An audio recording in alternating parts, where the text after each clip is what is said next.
Mari kita bersuka karena Allah kita yang luar biasa.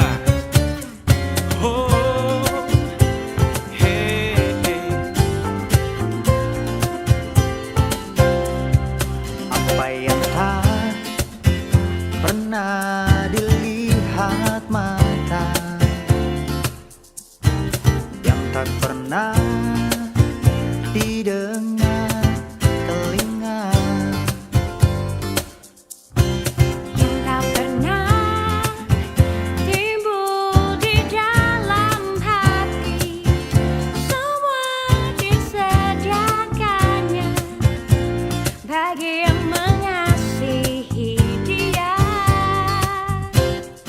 Allah sanggup melakukan segala perkara, dulu, sekarang, dan selamanya. Kuasanya tidak berubah. Allah sanggup melakukan segala perkara, dulu, sekarang, dan selamanya. Kuasanya tak berubah.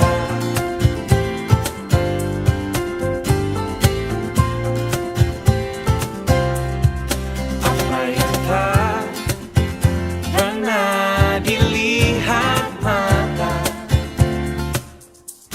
yang tak pernah didengar telinga, oh, yang tak pernah timbul di dalam hati, semua disediakannya bagi yang mengasihi Dia. Allah sanggup melakukan segala perkara, dulu, sekarang, dan selamanya. Kuasanya tidak berubah. Allah sanggup melakukan segala perkara, dulu, sekarang, dan selamanya. Kuasanya tak berubah. Mari kita bersuka karena Tuhan kita. Oh, oh, oh, oh, oh, oh. Shalom semua, saya berharap kita semua berada dalam pemeliharaan dan naungan kita Yesus Kristus. Amin. Kita bertemu sekali lagi pada hari ini dalam ibadah online SIB Shah Alam. Sebelum kita memulakan ibadah kita pada pagi ini, kita akan membacakan firman Tuhan yang saya petik di dalam Efesus pasal 6 ayat 10 hingga 18. Firman Tuhan kita pada hari ini adalah di bawah tajuk kecil perlengkapan senjata daripada Allah. Akhirnya, benalah kekuatan kamu dengan menerima kekuatan daripada kuasa Tuhan, karena kamu hidup bersatu dengan Dia. Pakailah seluruh perlengkapan senjata daripada Allah, supaya kamu dapat mempertahankan diri daripada muslihat iblis yang jahat. Hal itu demikian karena kita tidak berjuang melawan manusia, tetapi melawan segala kuasa jahat di angkasa, yaitu roh-roh yang berkuasa dan yang memerintah zaman yang gelap ini. Oleh itu, sekarang pakailah seluruh perlengkapan senjata daripada Allah, supaya pada hari yang jahat kamu dapat mempertahankan diri daripada serangan musuh. Dengan demikian, setelah kamu berjuang sampai akhir, kamu tidak akan berganjak sedikit pun. Oleh itu, kamu harus bersiap sedia. Gunakanlah ajaran tentang Allah sebagai tali pinggang dan ketulusan sebagai perisai dada. Hendaklah kesediaan untuk mengikhtiarkan berita baik yang membawa kesejahteraan menjadi seperti kasutmu. Hendaklah kamu sentiasa menggunakan kepercayaan kamu kepada Allah sebagai perisai di tangan. Dengannya kamu dapat memadamkan semua anak panah berapi daripada si jahat. Terimalah penyelamatan daripada Allah sebagai topi besi dan firman Allah sebagai pedang daripada Roh Allah. Lakukanlah semuanya sambil berdoa untuk meminta pertolongan daripada Allah. Berdoalah sentiasa, sebagaimana Roh Allah memimpin kamu. Oleh itu, bersiap sedialah dan janganlah menyerah. Berdoalah sentiasa untuk semua umat Allah. Demikianlah firman Tuhan. Pagi ini kita akan berdoa untuk beberapa bahan doa.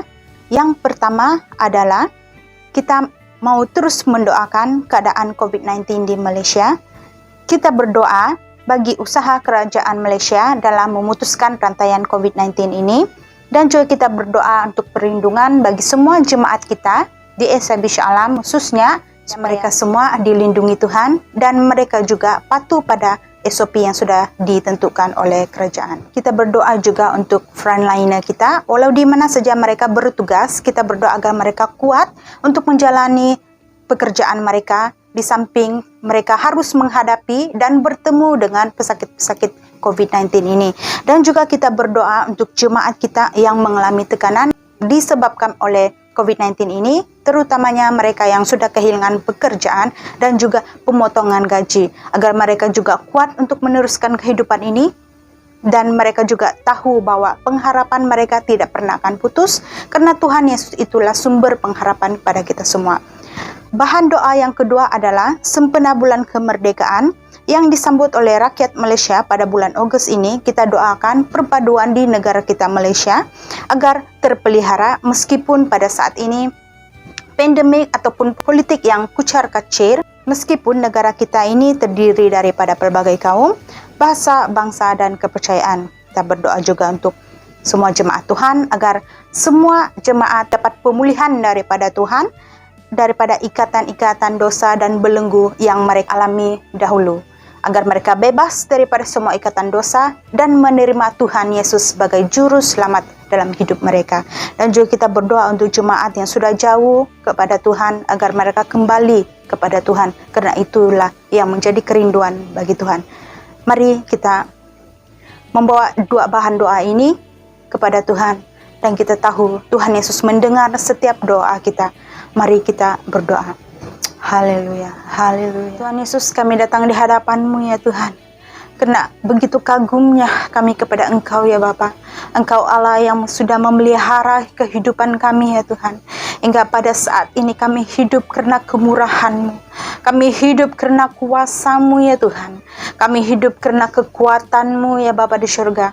Engkau Tuhan yang beserta dengan kami ya Tuhan Yesus. Engkau Tuhan yang sudah memelihara kami, menaungi kami ya Tuhan dari segala apa yang kami alami ya Tuhan. Tuhan, pada pagi ini kami datang di hadapan-Mu ya Tuhan, dengan sukacita yang luar biasa ya Tuhan. Kami ingin menaikkan doa kami ya Tuhan kepada Engkau ya Bapa. Tuhan, pada pagi ini Engkau lihat tangan-tangan yang terangkat ya Tuhan untuk berdoa bersatu di dalam dua bahan doa kami, khususnya pada bulan Ogos ini ya Tuhan Yesus.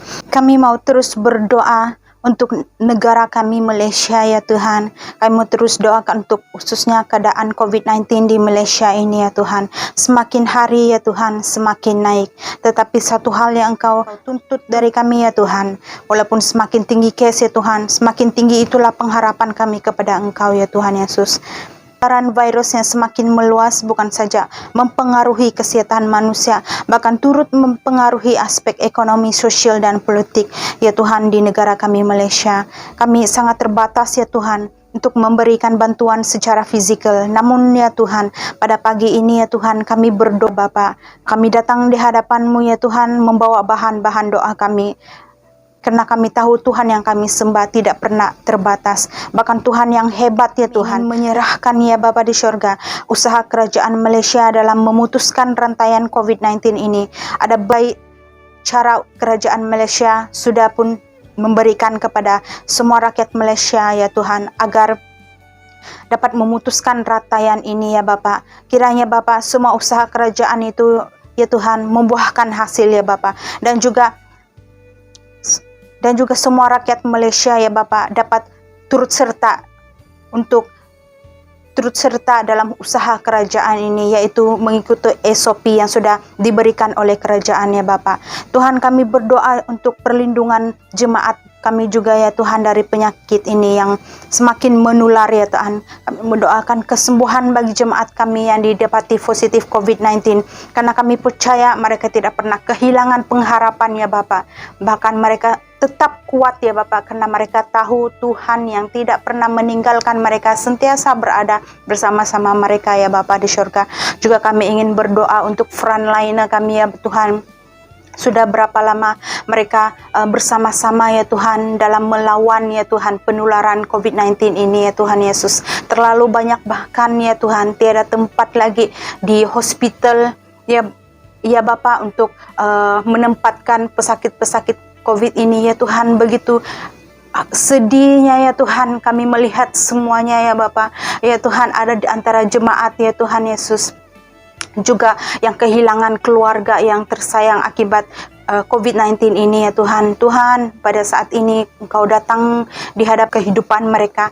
Engkau kuatkan mereka ya Tuhan untuk menghadapi ya Tuhan sukar dalam kehidupan mereka, khususnya karena semuanya ya Tuhan, karena COVID-19 ini ya Bapak. Kami juga ingin berdoa ya Bapa untuk jemaat kami yang sudah pulih. Kami bersyukur ya Tuhan Yesus karena mereka sudah pulih ya Tuhan. Kami percaya Engkau yang memulihkan mereka ya Tuhan. Dalam proses pemulihan mereka ini ya Bapa di surga, mereka terus datang kepada Engkau ya Tuhan, terus berharap kepada Engkau. Kami bersyukur ya Tuhan bagi semuanya itu ya Tuhan. Itu ya Bapa di surga, penyertaan Engkau ada bersama-sama kami ya Bapa. Tuhan, kami ingin berdoa buat jemaat kami yang mengalami tekanan disebabkan COVID-19 ini ya Tuhan, yang kehilangan pekerjaan, kehilangan punca pendapatan, kehilangan orang yang dikasihi ya Tuhan. Kami berdoa ya Bapa, semuanya itu bukan hal yang mudah untuk kami hadapi ya Bapa. Tapi kami tahu Tuhan, Engkau yang beserta dengan kami. Bahkan Engkau tidak pernah meninggalkan kami ya Tuhan. Engkau sentiasa memegang tangan kami ya Tuhan, memeluk kami saat kami sedih ya Tuhan. Engkau memberikan kami hati yang gembira agar kami tetap kuat dalam menjalani kehidupan kami ya Tuhan Yesus. Tuhan, kami berdoa buat jemaat kami ya Bapa, agar juga mereka merasakan hal yang sama. Mereka tetap kuat ya Tuhan. Mereka tetap berharap kepada Engkau ya Tuhan. Mereka tidak pernah hilang pengharapan karena Engkau Tuhan Yesus yang menjaga mereka, yang memberikan mereka keperluan apa yang mereka perlukan ya Tuhan. Mereka tidak pernah akan kekurangan ya Tuhan Yesus, karena Engkau Allah yang sentiasa memberikan yang terbaik buat mereka pun apapun bentuk ya Tuhan Yesus. Kami berdoa ya Bapa, Engkau sudah pun memberikan kepada mereka yang mereka tidak pernah terfikirkan ya Tuhan, tapi Engkau memberikan kepada mereka ya Tuhan, lalu mereka bersuka cita ya Tuhan, dan terus datang kepada Engkau dalam pengharapan mereka ya Bapa di surga. Tuhan, kami ingin berdoa ya Bapa untuk bahan doa kami yang kedua, yaitu bulan kemerdekaan yang disambut oleh rakyat Malaysia pada bulan Ogos ini ya Tuhan. Kami berdoa untuk perpaduan di negara kami Malaysia ya Tuhan, agar negara kami ya Tuhan Yesus tetap terpelihara meskipun negara kami ini terdiri daripada pelbagai kaum, bahasa, bangsa dan kepercayaan. Kami tetap bersatu ya Tuhan Yesus, walau apapun ya Tuhan yang terjadi, kami tetap akan mengekalkan perpaduan di negara kami Malaysia ya Bapa. Dan kami berdoa juga ya Tuhan agar jemaat Tuhan mengalami pemulihan dan dibebaskan dari segala ikatan dosa yang membelenggu mereka ya Tuhan. Kami ikhtiarkan pada pagi ini ya Tuhan, bahwa Yesus Kristus yang telah memerdekakan umat kami ya Bapa di surga, yang telah memerdekakan jemaat kami ya Tuhan Yesus, segala dosa-dosa ikatan ya Tuhan diputuskan ya Bapa. Di dalam nama Tuhan Yesus, Engkau yang beserta dengan kami ya Tuhan pada saat proses kami ya Bapa, untuk terus mendekat kepada Engkau ya Tuhan, melepaskan segala ikatan-ikatan ya Tuhan yang selama ini membelenggu kami ya Tuhan. Kami datang karena kami ingin bersatu dalam roh Engkau ya Tuhan, mana Engkau berada dalam kami dan kami berada dalam Engkau ya Bapa di surga. Tuhan, kami berdoa ya Bapa untuk pertobatan yang terjadi ya Tuhan dalam kehidupan setiap jemaat kami ya Tuhan. mungkin ada dosa-dosa lampau ya Tuhan yang masih disimpan Tuhan Yesus pada saat ini ya Tuhan, kami berdoa ya Bapa, biar Tuhan Yesuslah yang menjadi kekuatan bagi mereka ya Tuhan untuk tetap datang kepada Engkau ya Tuhan, untuk siap untuk dipulihkan ya Bapa di surga.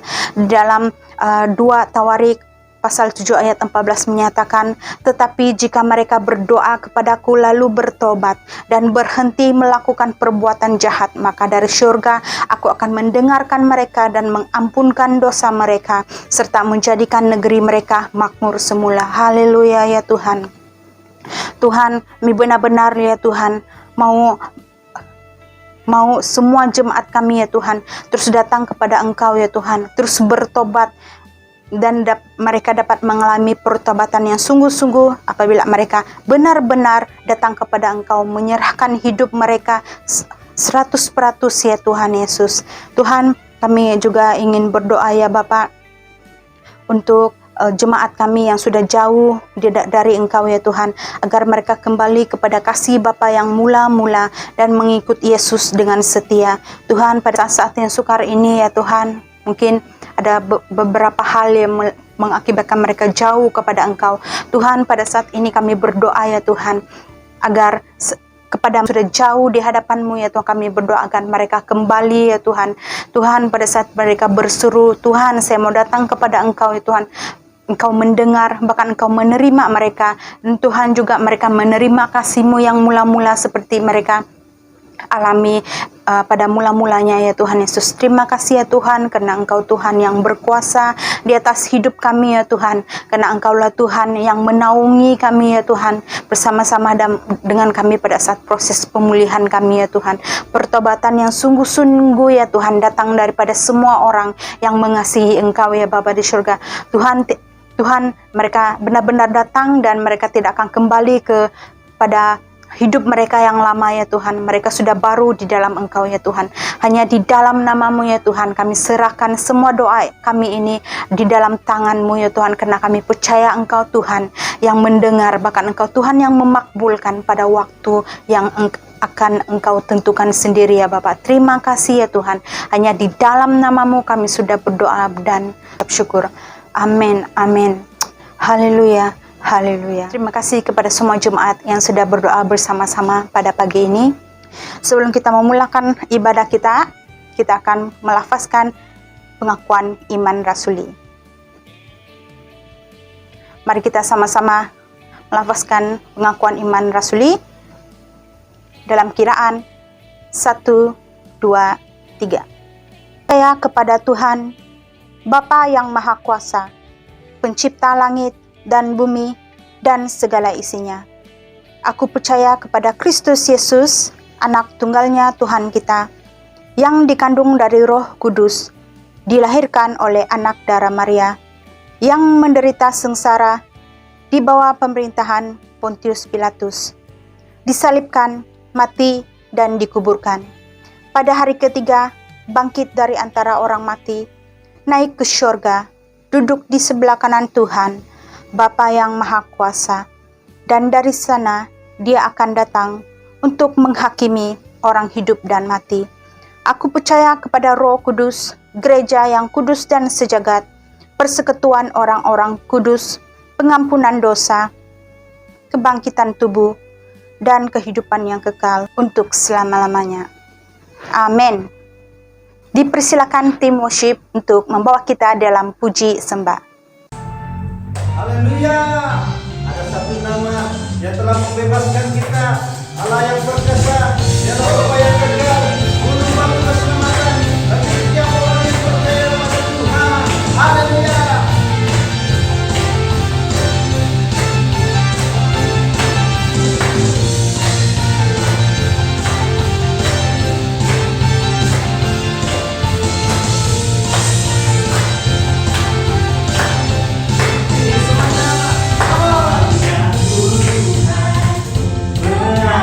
Yang teguh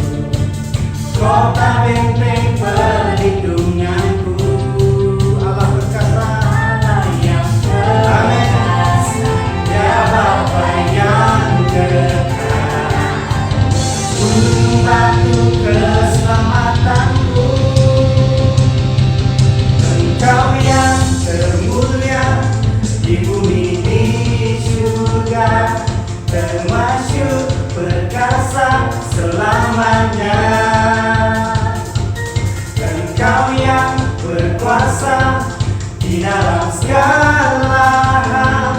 Ada kuasa dalam nama Yesus. Haleluya. Ada kuasa di dalam Tuhan.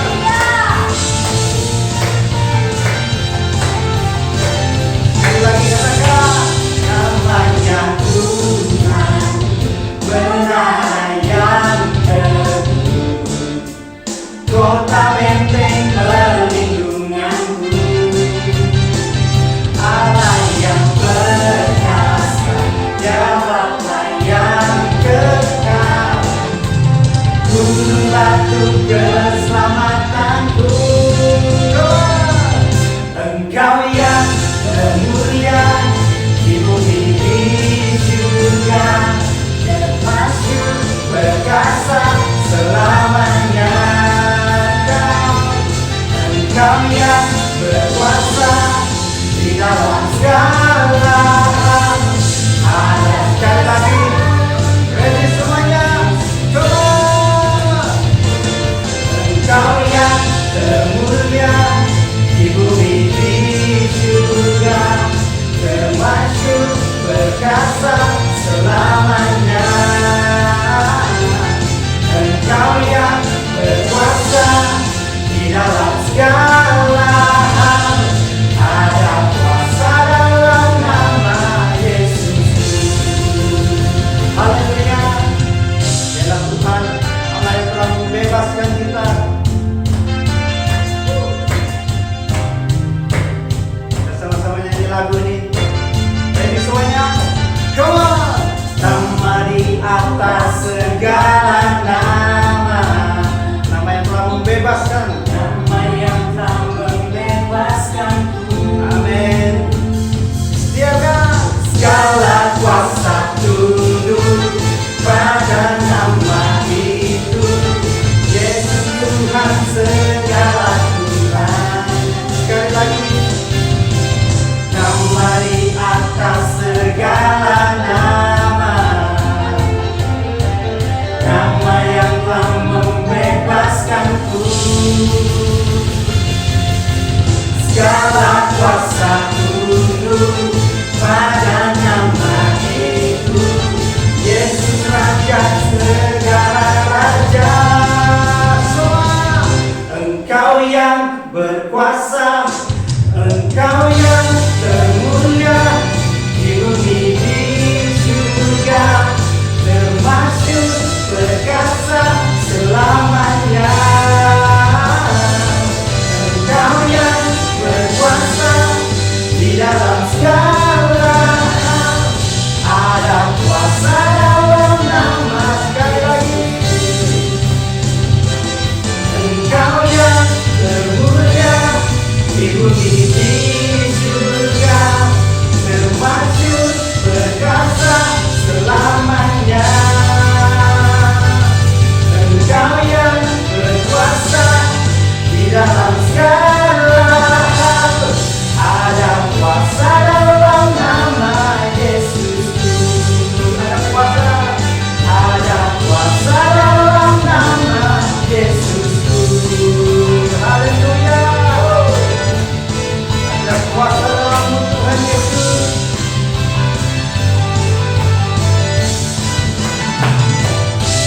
Bersorak-sorak.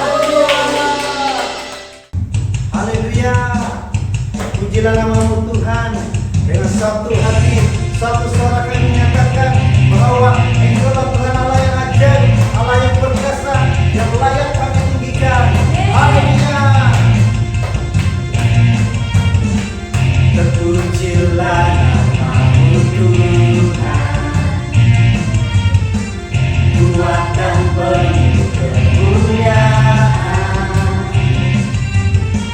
Satu suara kami nyatakan, kebesaran-Mu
Pujilah nama-Mu Tuhan, ajaib dan penuh keagungan. Satu hati kami nyatakan, kerajaan-Mu kekal selamanya. Katakan,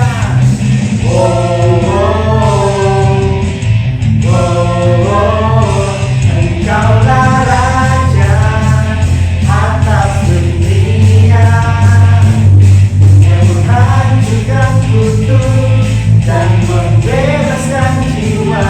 Kami bersorak, bertepuk tangan. Engkau Tuhan berjaya dan memerintah untuk. Engkaulah Raja atas dunia, yang menghancurkan kutuk dan membebaskan jiwa. Engkaulah Raja atas dunia, yang menghancurkan kutuk dan membebaskan jiwa. Kami bersorak, bertepuk tangan.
kasih-Mu yang selamatkanku, menyucikan dan menebus hidupku. Ku naikkan syukur buat pengorbanan-Mu, Maha mulia dan terindahkan Yesus.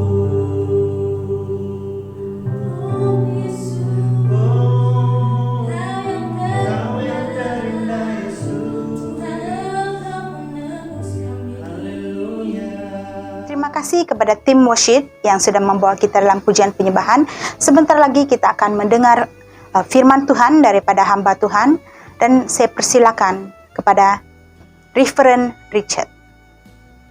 Shalom dan selamat pagi jemaat Isa Bisa Alam yang saya kasihi dan saya tidak akan lupa. Mari kita terus buka Alkitab kita dalam Injil Yohanes pasal 8 ayat 31 dan 36. Injil Yohanes pasal 8 ayat 31 dan 36. Ayat 31, kemudian Yesus berkata kepada orang Yahudi yang percaya kepadanya, "Jika kamu taat kepada ajaranku, kamu benar-benar pengikutku. Kamu akan mengenal Allah, oleh itu kamu akan dibebaskan." Mereka berkata, "Kami keturunan Abraham, kami belum pernah menjadi hamba sesiapapun. Apakah maksud guru berkata, kamu akan bebas?" Yesus berkata kepada mereka, "Apa yang aku katakan ini benar. Setiap orang yang berbuat dosa adalah hamba dosa. Seorang hamba tidak selalunya menjadi anggota tetap sebuah keluarga, tetapi seorang anak selama-lamanya menjadi anggota sebuah keluarga. Oleh itu, jika aku membebaskan kamu, kamu benar-benar bebas." Jemaat Isa Bisa Alam yang saya kasihi, saya bersimpati dengan keadaan kamu semua, khususnya yang tinggal dan bekerja di Shalom, yang sangat terdedah dan berisiko tinggi dengan jangkitan COVID-19. Saya difahamkan ada beberapa keluarga yang disahkan positif. Terima kasih kepada jemaat yang selalu update saya dengan keadaan gereja dan jemaatnya. Ini memulihkan saya untuk turut berdoa bagi kemakmuran dan kesembuhan. Saya akan terus berdoa bagi jemaat semua dengan harapan agar kita semua menjaga diri dengan baik sambil mengenakan segala perlengkapan rohani dan berdoa untuk perlindungan dan penjagaan Tuhan. Terima kasih kepimpinan gereja sebab diberi kesempatan untuk menyampaikan firman Tuhan dengan tajuk yang diberi, kemerdekaan atau pembebasan. Satu tajuk yang sangat relevan apabila kita warga dari Sabah dan Sarawak turut merayakan hari kemerdekaan tanah Melayu atau Melayah daripada British. Saudara-saudari, fakta sejarah menunjukkan bahwa tanggal 31 bulan Agustus 1958 bukan hari kebangsaan atau kemerdekaan untuk Malaysia, sebab tahun 1958 Sabah dan Sarawak masih lagi di bawah pentadbiran British North Borneo Company. Dan di Sarawak pula diterajui oleh Raja Brooke. Yang merdeka pada tarik dan tahun tersebut adalah Melayah atau Tanah Melayu. Bangsa-bangsa yang menduduki Tanah Melayu atau Melayah merayakan hari kebangsaan, yaitu hari kemerdekaan.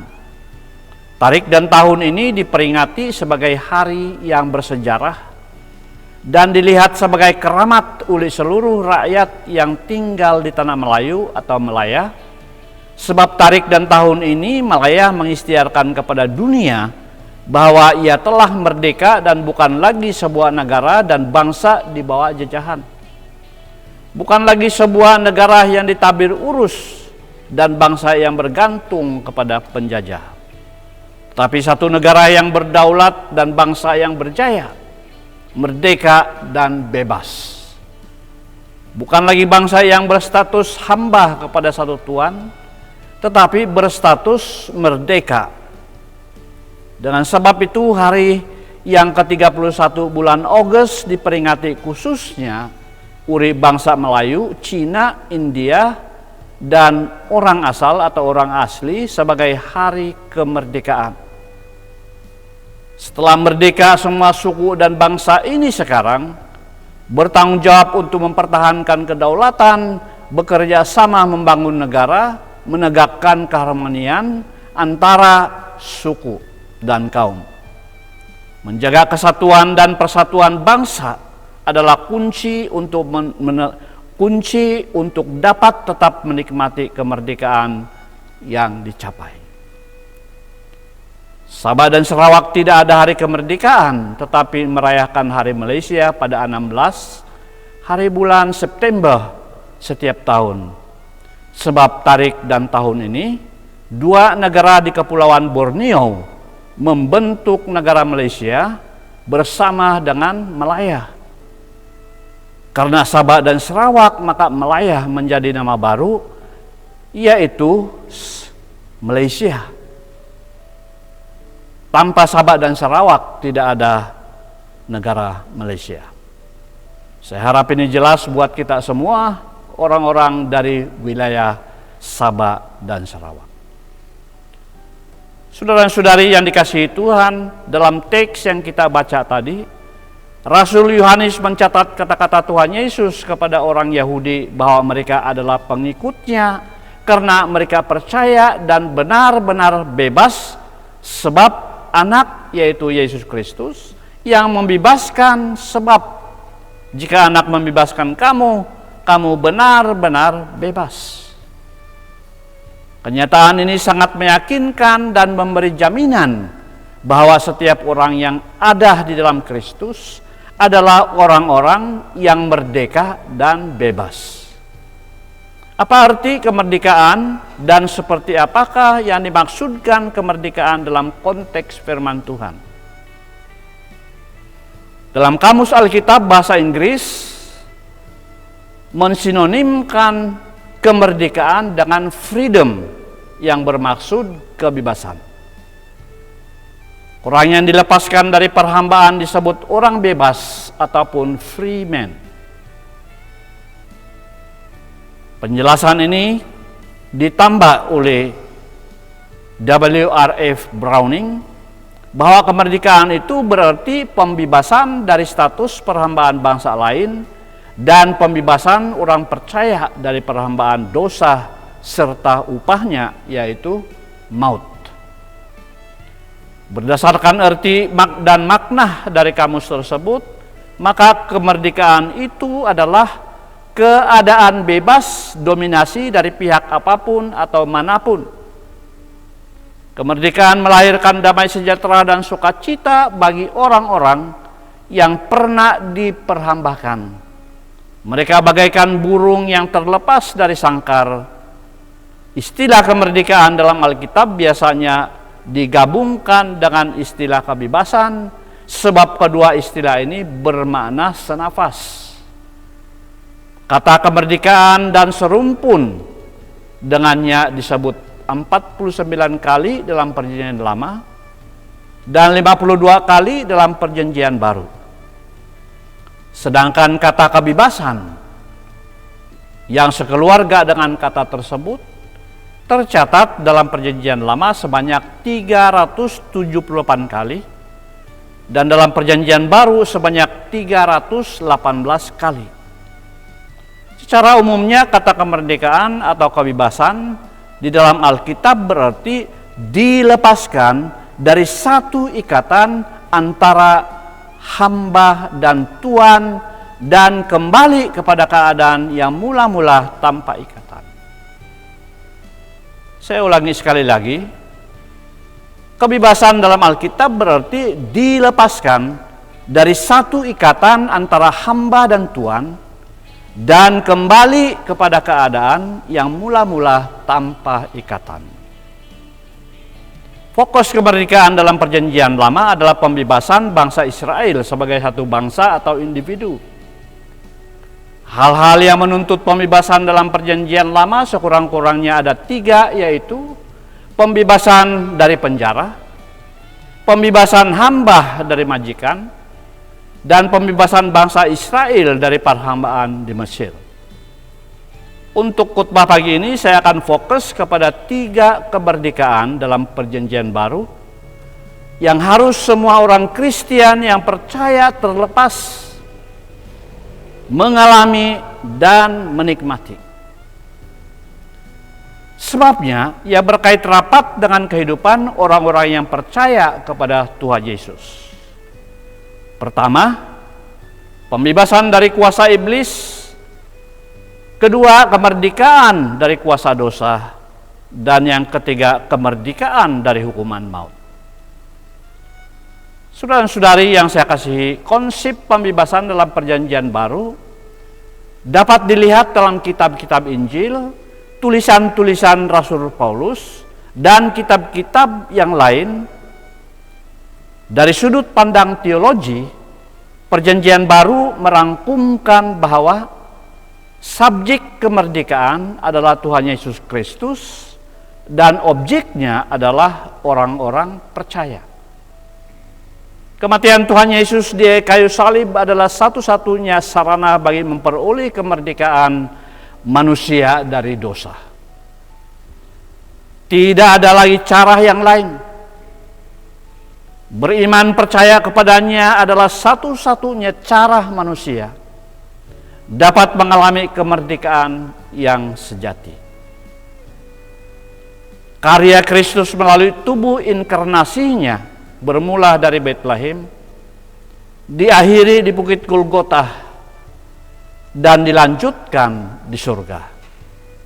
Menjamin kemerdekaan orang percaya bahwa melalui Kristus, Allah memerdekakan orang-orang percaya dari hambatan-hambatan pagar berduri pintu kerajaan surga yang dipasang oleh iblis.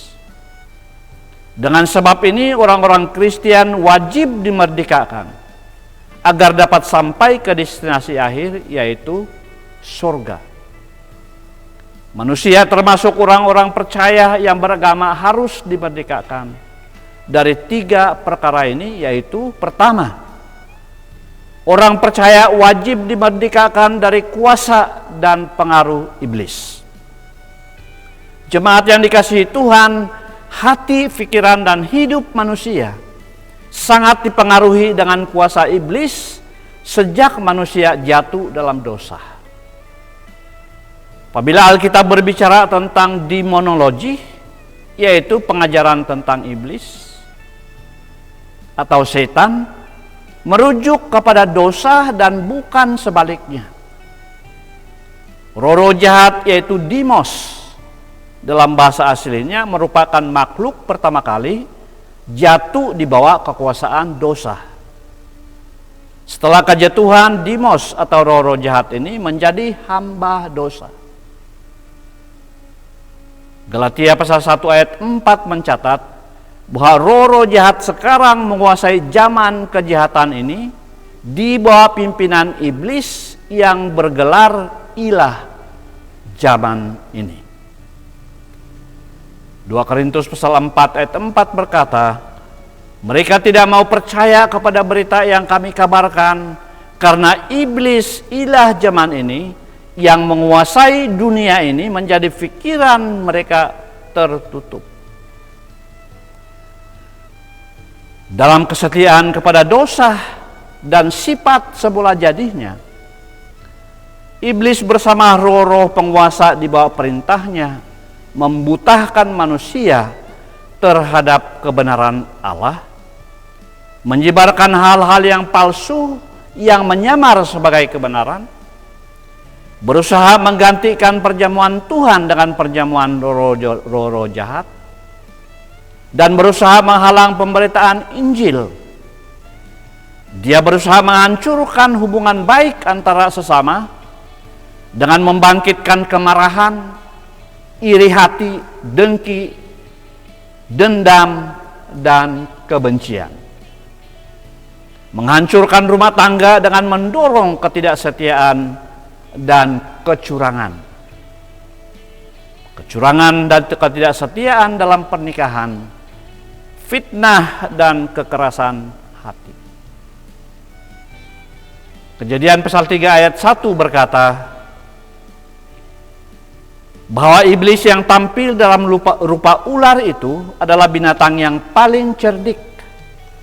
Kecerdikannya juga diakui oleh Tuhan Yesus dalam Matius pasal 10 ayat 16. Dia adalah Diabolos, si pendusta. Dia adalah Satan, musuh Allah yang sangat kejam. Yohanes pasal 8 ayat 44. Di luar Kristus, manusia telah dibelenggu oleh iblis melalui keinginan mata, keinginan daging, dan keangkuhan hidup. Rasul Paulus menambahkan bahwa manusia juga dibelenggu iblis melalui sistem dunia. Pengaruh sistem dunia itu begitu kuat sehingga manusia mustahil dapat membebaskan diri dengan usaha dan kekuatan sendiri. Hanya Tuhan Yesus yang dapat mematahkan belenggu dan menghancurkan kekuatan iblis. Saudara-saudari, tema pelayanan Kristus dalam keempat Injil adalah pembebasan. Dia mengisytiharkan dirinya sebagai penggenapan nubuatan Nabi Yesaya apabila dia berkata, "Dia telah mengurapi aku untuk memberitakan pembebasan kepada orang-orang tawanan." Dicatatkan dalam Injil Yohanes pasal 8 ayat 44 bahwa Tuhan Yesus Kristus datang untuk membebaskan manusia dari perhambaan iblis. Pengusiran setan dan penyembuhan dari sakit penyakit yang dilakukan Tuhan Yesus adalah pelayanan pembebasan dari dominasi iblis atas manusia. Setiap orang percaya ada jaminan pembebasan dari dominasi iblis. Jaminan itu terletak pada meterai Roh Kudus yang diberikan kepada setiap orang percaya. Rasul Yohanes bersaksi bahwa roh yang ada di dalam kita lebih besar daripada roh yang ada di dalam dunia. Jemaat yang dikasihi Tuhan Yesus, jangan sekali-kali kita memperlekehkan kuasa iblis atau setan. Dia memiliki kuasa, tetapi dia tidak maha kuasa seperti Tuhan. Allah yang kita sembah, tubuh kita bukan saja tempat kediaman Roh Kudus dan tempat firman Tuhan bekerja, tetapi juga menegaskan bahwa setiap orang percaya dilengkapi dengan senjata rohani untuk mengalahkan iblis. Rasul Paulus mengingatkan orang-orang percaya di Efesus bahwa mereka dapat mengalahkan iblis dengan cara mengenakan segala perlengkapan senjata Allah. Berdiri teguh, berdoa, berjaga-jaga, dan jangan sekali-kali menyerah. Dengan mengenakan perlengkapan senjata ini pada tubuh, hati, dan pikiran menjadi jaminan kemerdekaan dari perhambaan iblis. Yang kedua, orang percaya harus dimerdekakan dari dosa. Dosa adalah raja dan penguasa yang zalim yang merasuk ke dalam dunia dan menyusup ke dalam semua aspek kehidupan manusia. Dosa telah memancangkan tonggak kekuasaannya melalui pelanggaran Adam dan Hawa. Sejak itu dosa telah menawan seluruh umat manusia dan dihirit ke dalam perhambaan yang mengerikan. Rasul Paulus menggunakan kata-kata Yunani yang berbeza untuk menjelaskan sifat dosa. Pertama, dia menggunakan hamartia yang mengaitkan kematian Kristus dengan dosa manusia. Sedangkan dalam bentuk tunggal kata itu menunjukkan pada keadaan berdosa. Yang kedua, paratoma, yang berarti pelanggaran, yang menunjuk pada langkah yang salah dan dikontraskan dengan yang benar. Ketiga, parabasia, yang bermaksud merintasi batasan atau melanggar sempadan. Istilah ini bermakna melangkah keluar, menyimpang dari iman yang benar. Yang keempat, anomia, yang bermaksud hidup tanpa hukum atau melanggar hukum. Saudara dan saudari, apa itu dosa? Dosa adalah satu hutang yang mengusulkan obligasi manusia dan ketidakmampuan manusia itu membayar hutang itu. Hal itu merupakan bentuk penyimpangan dari jalan yang lurus. Dosa adalah kehidupan tanpa hukum dan menjadi pemberontakan yang menyangkut tindakan luaran maupun sikap dalaman. Paulus menggabungkan tindakan dan sikap. Tindakan itu contohnya adalah pembunuhan, immorality, mabuk-mabukan, dan homoseksuality. Sedangkan sikap adalah iri hati, kebodohan, dan tidak beriman atau tidak memiliki kepercayaan kepada Allah Sang Pencipta. Rasul Paulus juga menjelaskan karakteristik dosa sebagai suatu tuan yang memberikan tugas memperhambakan orang tidak percaya, serta suatu kesalahan yang memalsukan kebenaran dan menggantikannya dengan pembohongan. Sesungguhnya manusia di luar Kristus tidak memiliki pengharapan. Dengan kekuatan sendiri manusia tidak boleh lepas dari perhambaan dosa. Roma pasal 6 ayat 18 menjelaskan, kamu sudah dibebaskan daripada dosa lalu menjadi hamba kepada kehendak Allah. Allah telah menyatakan diri melalui Yesus Kristus yang mati di atas kayu salib untuk menghapus dosa orang percaya. Melalui kematiannya, Yesus Kristus telah menghapuskan surat hutang kepada dosa yang membuat orang percaya diperhambakan dosa. Penulis kitab Ibrani menyatakan bahwa oleh korban Kristus di kayu salib, dosa-dosa orang percaya dihapuskan.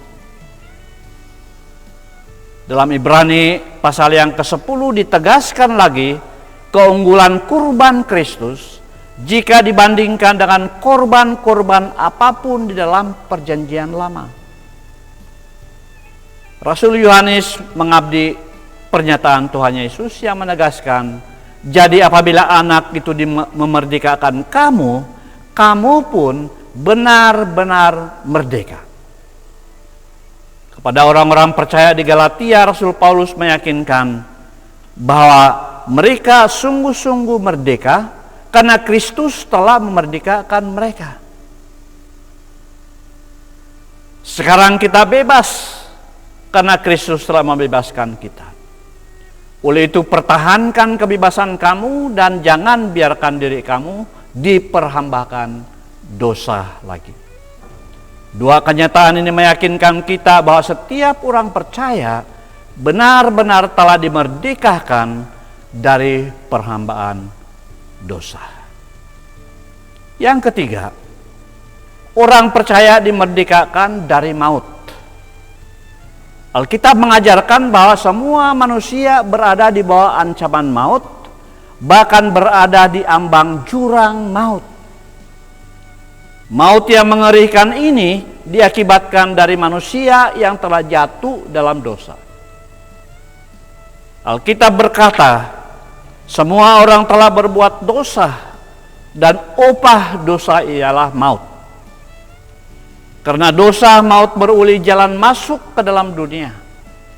Seolah-olah sebagai pembayaran atas hutang, maut menjadi wakil utama dosa, menguasai seluruh umat manusia dan menderah manusia dengan kejam dan mengerikan dengan sewenang-wenangnya. Seperti perhambaan dosa mewujudkan perilaku dosa, demikian juga perhambaan maut membawa kematian. Perhambaan dosa secara tidak terelakkan memimpin kepada kematian. Maut adalah upah yang dibayar dosa atas layanan manusia kepadanya. Dosa mendatangkan kematian ke atas mangsa-mangsanya melalui keinginan daging dan hawa nafsu. Istilah upah diterjemahkan dari kata osponion, dan secara literalnya boleh diartikan sebagai gaji, biaya atau tunjangan. Rasul Paulus menggunakan kata opsonion atas pengertian bahwa dosa itu sebagai majikan dan manusia adalah pekerjanya. Jadi setiap orang yang bekerja untuk dosa akan mendapat bayaran dari dosa itu, dan bayarannya adalah maut. Istilah maut berasal dari kata tantos, yang arti dasarnya selain maut adalah kematian ataupun hukuman mati. Orang yang mengabdi kepada dosa adalah kematian atau maut. Maut dan kerajaan maut itu dilimparkan menurut Wahyu pasal 20 ke dalam lautan api. Inilah yang dimaksudkan dengan maut, yaitu kematian kedua di dalam lautan api. Saudara-saudari, manusia tidak hanya mati satu kali, yaitu terpisahnya tubuh dengan roh, tetapi mati dua kali, yaitu terpisahnya jiwa dengan Allah atau surga. Bukan setelah kematian alamiah orang baru berada di bawah kuasa maut, melainkan orang yang telah diperhambakan dosa adalah orang yang sudah mati dalam dua fase itu. Selepas tragedi Taman Eden, manusia selalu mencari cara bagaimana supaya lepas dari ancaman maut. Sayangnya manusia sudah berada dalam pengaruh iblis, sehingga manusia semakin menyimpang dan hidup dalam kesesatan. Namun demikian, Tuhan mengikhtiarkan bahwa hanya keturunan perempuan itu, yaitu Tuhan Yesus Kristus, yang boleh menghancurkan maut. Dia itulah Immanuel, yang bergelar penasihat ajaib, Allah perkasa, Bapa yang kekal dan Raja damai. Dia itulah yang telah menjelma dalam rupa manusia. Kelahirannya diumumkan oleh para malaikat sebagai kelahiran penyelamat. Dia itulah satu-satunya jalan pembebasan dari maut. Tidak seorang pun sampai kepada Bapa kecuali melalui Dia, yaitu Yesus Kristus. Saudara-saudari dalam Tuhan Yesus, hanya kepercayaan kepada Tuhan Yesus Kristus satu-satunya cara untuk memperoleh pembebasan dari maut. Kepada orang-orang Yahudi, Yesus berkata, sesungguhnya barang siapa menuruti firman-Ku, dia tidak akan mengalami maut sampai selama-lamanya. Dan kepada jemaat di Roma, Rasul Paulus mengatakan, sekarang tidak ada penghukuman bagi mereka yang ada di dalam Kristus Yesus. Kematian dan kebangkitan Yesus Kristus telah menghancurkan maut. Jika demikian, orang yang percaya kepada Tuhan Yesus Kristus telah dimerdekakan dari kebinasaan maut kekal. Sedangkan orang yang tidak percaya kepadanya tetap berada di bawah murka Allah. Saudara-saudari yang dikasihi Tuhan, kebenaran teologi yang saya sudah sampaikan melahirkan prinsip-prinsip eklesiologi yang menjadi ciri khas orang-orang yang sudah dimerdekakan dalam Kristus.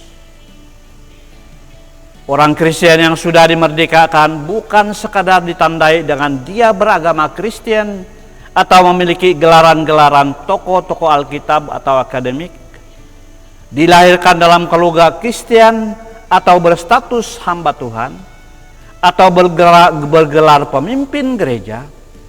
Sebab banyak orang yang beragama Kristen, tetapi hidupnya tidak mencerminkan kehidupan Kristen. Banyak orang yang memiliki gelaran hamba Tuhan yang terkenal, tetapi dipenjarakan karena kes-kes penipuan, penyelewengan uang gereja. Bahkan ada pendeta-pendeta gereja mega menyeleweng berbilion uang gereja. Ada pendeta dituduh mengidar dadah, hidup dalam pembohongan dan menyalahgunakan kuasa. Banyak orang yang bergelar sarjana, masters, bahkan doktor teologi, tetapi hidupnya menjadi batu sandungan. Banyak orang yang lahir dari keluarga Kristen dan bernama Kristen, tetapi hidupnya jauh dari Tuhan. Kalau demikian, seperti apakah orang Kristen yang telah dimerdekakan? Yang pertama, orang Kristen yang sudah dimerdekakan mengabdi kepada Kristus. Rasul Paulus mengajar perhambaan yang membawa kemerdekaan dan kehidupan bagi tawanannya. Ketika menulis kepada orang-orang Kristen di Roma, dia berkata, sebab ketika kamu masih menjadi hamba dosa, kamu bebas dari kebenaran, dan buah apakah yang kamu petik daripadanya? Semuanya itu menyebabkan kamu merasa malu sekarang, karena kesudahan semuanya itu ialah kematian. Tetapi sekarang, setelah kamu dimerdekakan dari dosa, dan setelah kamu menjadi hamba Allah, kamu beroleh buah yang membawa kamu kepada pengudusan, dan sebagai kesudahannya ialah hidup yang kekal. Puji Tuhan. Respon manusia terhadap anugerah kemerdekaan adalah secara sukarela menerima ikatan perhambaan kepada Allah dan kepada Tuhan Yesus Kristus. Antara perhambaan dan pelayanan dahulu dan sekarang memiliki perbedaan. Di zaman sekarang ini, seorang pelayan boleh bekerja untuk lebih dari satu bajikan. Dia boleh bekerja di sebuah kilang pada siang hari dan menjadi pelayan di restoran pada malam hari. Tetapi tidak demikian halnya dengan hamba di zaman Rasul Paulus. Seorang hamba pada zaman itu dimiliki dan hanya dikuasai oleh satu tuan. Tidak seorang pun boleh mengabdi kepada dua tuan. Ia menjadi satu pelanggaran yang berat jika didapati hamba itu melayani dua tuan. Tuhan Yesus berkata, kamu tidak dapat mengabdikan kepada Allah dan kepada manusia. Yesus Kristus adalah pemenang atas dosa. Sebab itu, Dia juga membebaskan orang-orang percaya dari dosa dan kuasa-kuasa di bawahnya. Namun mereka tidak menjadi otonomi atau melakukan sesuatu dengan sesuka hati. Sebab setelah dibebaskan, mereka segera dihantar ke dalam perhambaan yang baru, yaitu menjadi hamba Kristus. Dan Dia menjadi Tuhan mereka.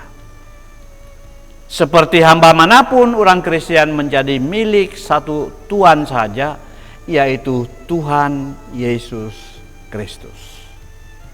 Dia terikat pada kewajiban untuk taat dan mengabdi hanya kepada Kristus.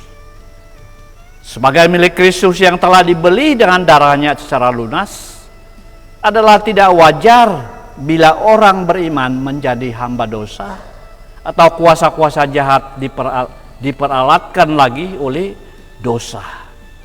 Apa yang Tuhan Yesus tuntut dari hamba-hamba yang dimilikinya? Tentunya kesetiaan dalam pengabdian penuh dan menempatkan Kristus sebagai satu-satu Tuhan yang harus dilayani, bukan Tuhan yang lain. Yang kedua, seperti apakah orang-orang Kristen yang sudah dimerdekakan? Orang Kristen yang sudah dimerdekakan adalah mereka hidup dalam kebenaran. Mereka hidup dalam kebenaran. Orang percaya adalah orang-orang yang telah dibebaskan dari perbuatan-perbuatan yang ditajah oleh dosa.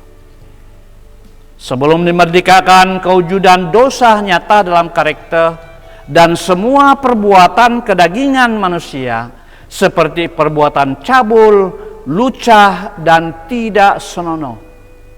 Dalam penyembahan berhala dan penggunaan ilmu sihir berpecah-pecah, pertengkaran iri hati, dengki, cemburu, dan sebagainya. Menurut Galatia pasal 5, 19 ayat 21, tetapi setelah dimerdekakan, yang nyata dalam hidup orang percaya adalah kewujudan buah Roh Kudus, yaitu kasih yang membuahkan karakter dan sifat-sifat Roh Kudus, yaitu saling mengasihi, bersukacita, hidup rukun, sabar, dan berbudi. Idealnya perbuatan dosa tidak lagi menjadi gaya hidup orang percaya, tetapi gaya hidup yang berpandukan kebenaran.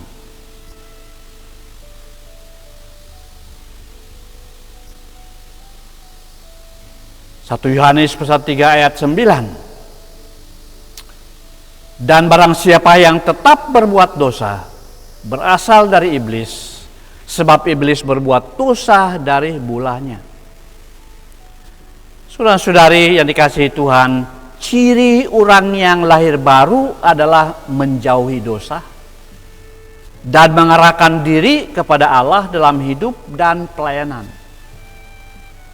Kelahiran baru mengakibatkan yang pertama, iluminasi pada pikiran untuk mengenal dosa dalam pengertian yang sesungguhnya sebagai perilaku yang tidak diperkenankan oleh Allah. Yang kedua, penyesalan yang sungguh atas dosa, bukan sekadar kesedihan karena akibat dosa yang pahit. Yang ketiga, pengakuan dan rendah hati akan dosa, baik kepada Allah maupun kepada sesama yang dilukai karena dosa yang dilakukan. Keempat, membenci dosa yang mencakup keputusan yang tegas untuk meninggalkan dosa. Kelima, kembali kepada Allah Bapa yang penuh rahmat dalam Kristus, dalam iman bahwa Dia dapat mengampuni dosa kita. Keenam, sukacita yang penuh di dalam Allah melalui Kristus. Dan yang ketujuh, kasih yang murni kepada Allah dan sesama disertai sukacita dalam melayani Tuhan. Seperti apakah orang percaya yang dimerdekakan? Yang ketiga, mereka menjadi agen-agen kemerdekaan. Tuhan Yesus telah mengasihi orang percaya dan menyerahkan dirinya sebagai persembahan dan korban yang harum bagi Allah.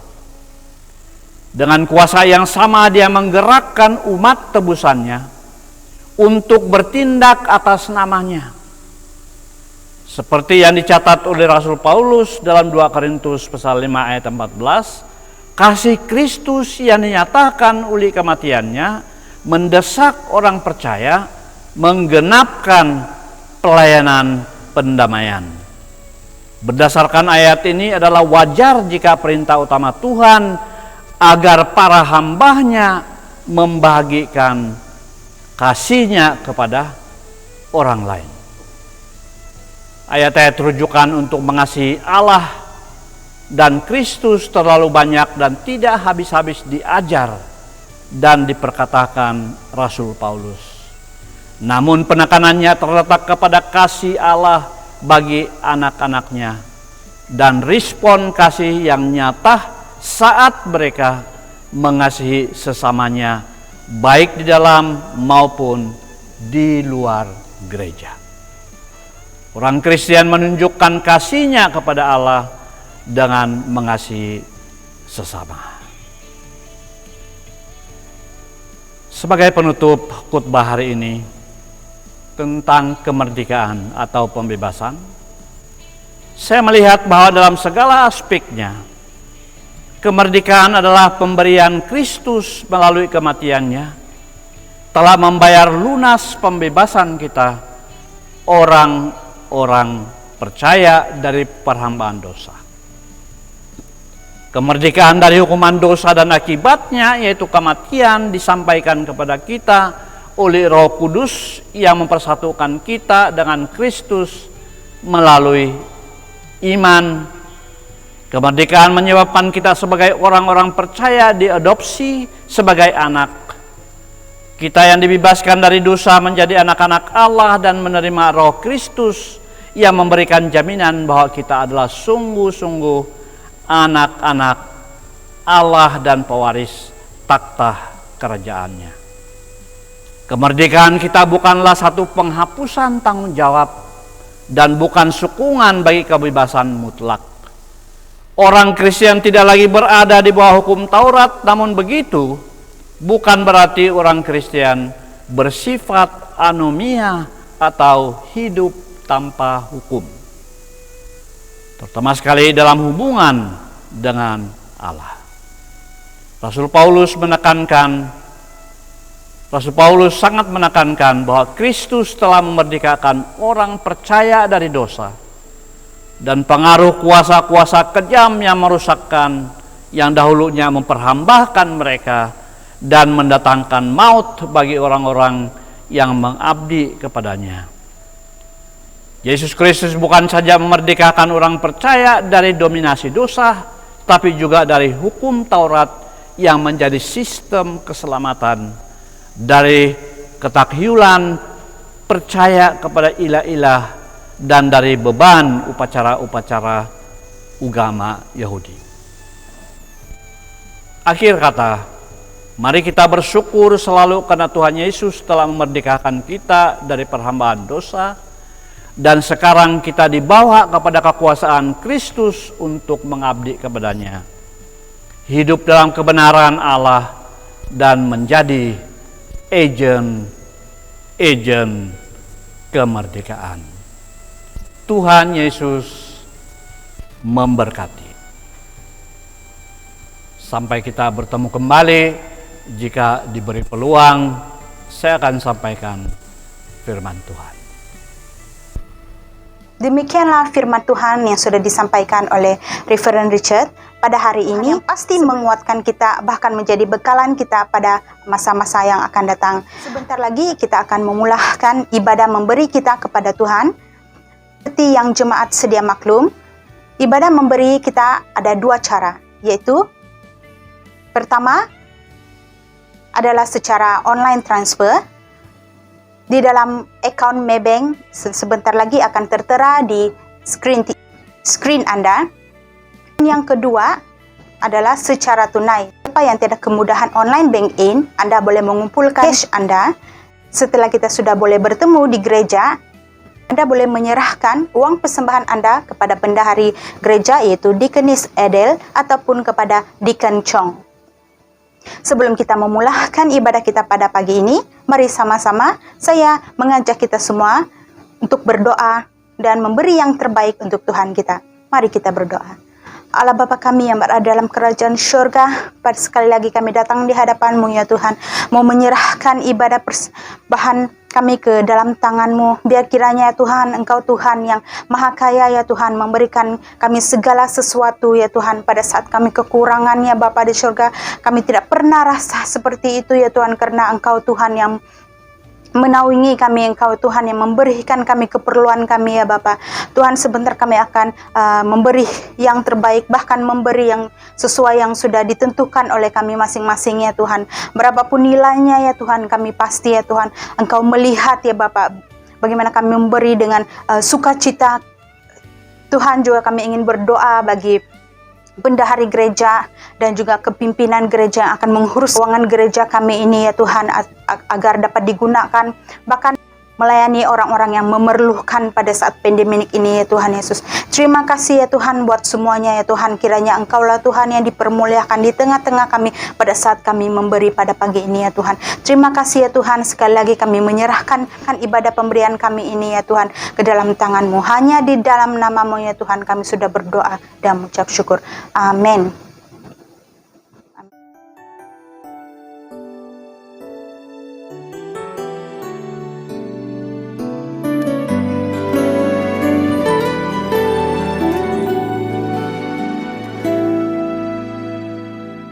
Allahku kan memenuhi keperluanku menurut kekayaan dan kemuliaannya.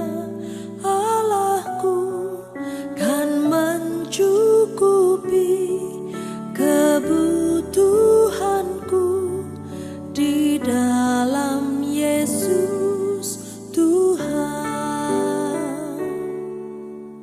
Tiada yang mustahil bagi Dia. Ajaib segala perbuatannya, segala perkara ku tanggung dalam Dia, di dalam kekuatan kuasa-Nya, di dalam kekuatan kuasa-Nya.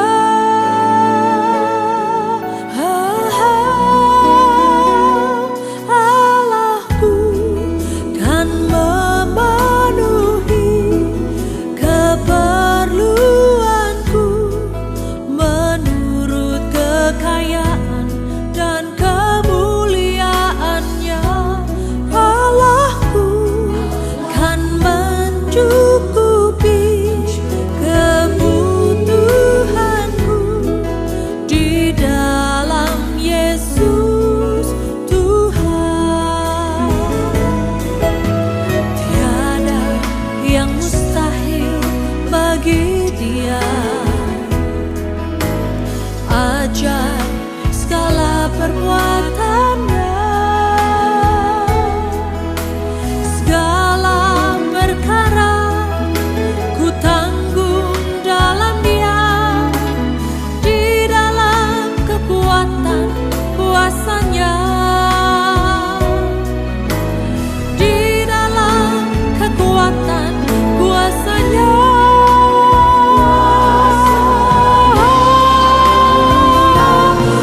Allahku kan memenuhi keperluanku menurut kekayaan dan kemuliaannya.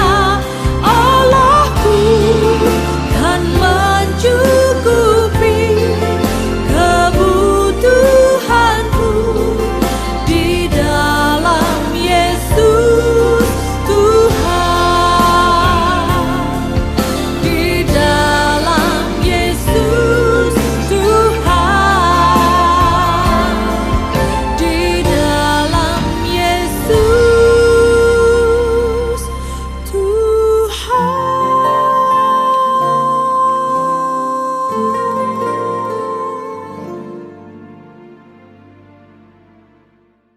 Mari kita sama-sama menyaksikan pengumuman pada minggu ini. Dulu, sekarang, dan selamanya, kuasa-Nya tidak berubah. Allah sanggup melakukan segala perkara. Dulu, sekarang, dan selamanya, kuasa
kita pun sudah sampai ke penghujung ibadah kita pada pagi ini. Mari saya mengajak kita semua berdiri bersama-sama dan saya akan menyerahkan waktu ini kepada hamba Tuhan untuk membawa kita di dalam doa Bapa kami dan penangguhan ibadah kita pada hari ini. Dipersilakan. Mari jemaat, kita berdiri bersama-sama dan kita membaca doa Bapa kami dengan penuh penghayatan. Ya Bapa kami yang di surga, Engkau adalah Allah yang Esa. Semoga Engkau disembah dan dihormati. Engkaulah Raja kami. Semoga Engkau memerintah di bumi dan seperti di surga. Kehendak-Mu ditaati. Berilah kami makanan kami yang kami perlukan pada hari ini. Ampunkanlah kesalahan kami seperti kami mengampuni orang yang bersalah terhadap kami. Janganlah biarkan kami kehilangan iman ketika dicubai, tetapi selamatkanlah kami daripada kuasa si jahat. Engkaulah Raja yang berkuasa dan mulia untuk selama-lamanya. Mari kita angkat tangan kita semua dan saya akan berdoa untuk pemberkatan kita semua. Jemaat yang dikasihi Tuhan Yesus, Allah sangat baik kepada kita. Dia menjaga dan melindungi kita. Oleh itu tetaplah berada di bawah naungan sayap-Nya. Tinggallah di bawah kakinya dan bermalamlah di dalam hadirat-Nya. Biarlah kasih Allah Bapa kita di surga memenuhi hati kita sehingga kita boleh mengasihi orang lain, termasuk mengasihi mereka yang memusuhi kita. Damai sejahtera Tuhan Yesus memberi kita sukacita yang sempurna dan membuat kita bersukacita dalam susah senang dan dalam segala keadaan apapun. Kiranya Roh Kudus yang dijanjikan Tuhan menolong kita, menghibur kita, dan menyertai kita sampai kedatangannya yang kedua kalinya. Mari kita nyanyikan lagu pengagungan kepada Tuhan.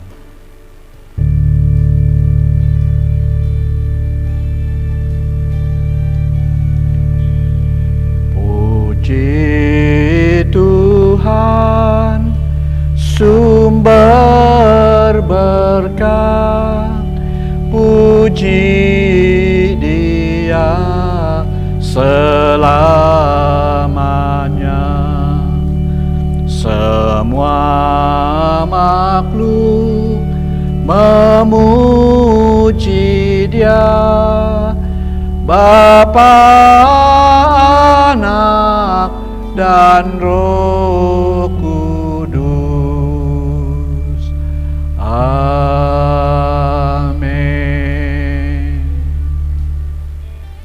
Ibadah kita selesai di sini. Kita bertemu kembali pada minggu yang akan datang. Tuhan memberkati dan selamat berhari Minggu.